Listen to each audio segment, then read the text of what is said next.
So I'm in the parish church at Bisham, which was founded, I think, around Doomsday. So that would have been, what, 11th century? I'm trying to remember my history.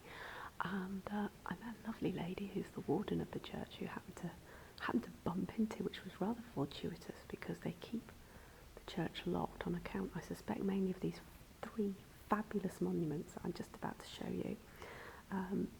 Basically, they're all from the 1600s, when this particular chapel that I'm standing in now, which is called the Hobby Chapel, and that's on account of the fact of the family who lived in Bisham Abbey, I think sort of from the 1600s onwards. But if you're interested just in history and in ancient tombs, this is a fabulous tomb of, I think it's Elizabeth Hobby, the sort of lady of the manor, and here she is. And apparently, I didn't know this, but the children who were inside the canopy predeceased her. If you have a look at their faces, they're just beautiful faces, little blue eyes, really gorgeous. And then those outside of the canopy actually outlived her. So we've obviously got 2 sons here, and then over here we've got a daughter.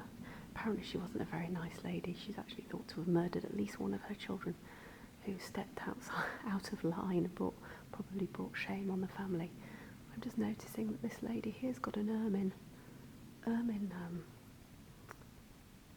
frock on. I can't think of the word, cloak, gown, and a coronet, which suggests she is titled. I'm trying to look at the plaque, which is telling me who's who, but I can't quite figure that out at the minute.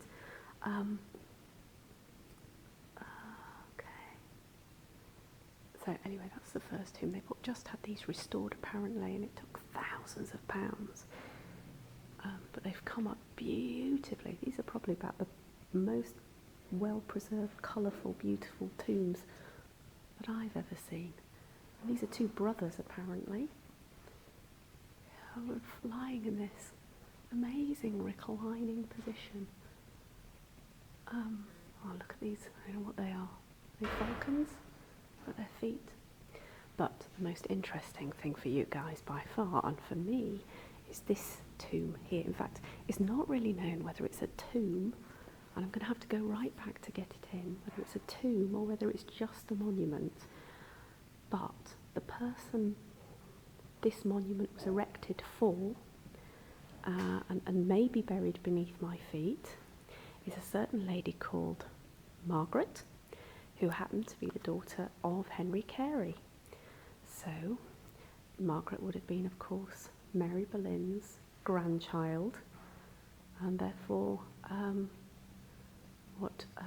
niece once removed, twice removed. I'm never very good at that, but apparently it's an extremely rare monument. I don't know whether you can see it, but on the top there is a flaming heart, which is apparently a very, very rare thing.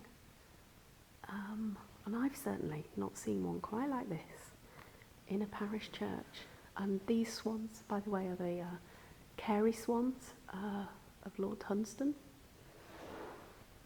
So yeah, it's what a thing to just trip over. So we have a Boleyn relative, and it says down here, just to finish off, was erected by Sir Edward Hobby, son of Sir Thomas, in memory of his first wife, Margaret, daughter of Henry Carey, Lord Hunsdon. The swans are the family crest of the Careys, Lord Hunsdon. So this was a total unexpected find and an absolute little gem, but I really hope you've enjoyed having a look at these absolutely fabulous 17th century tombs.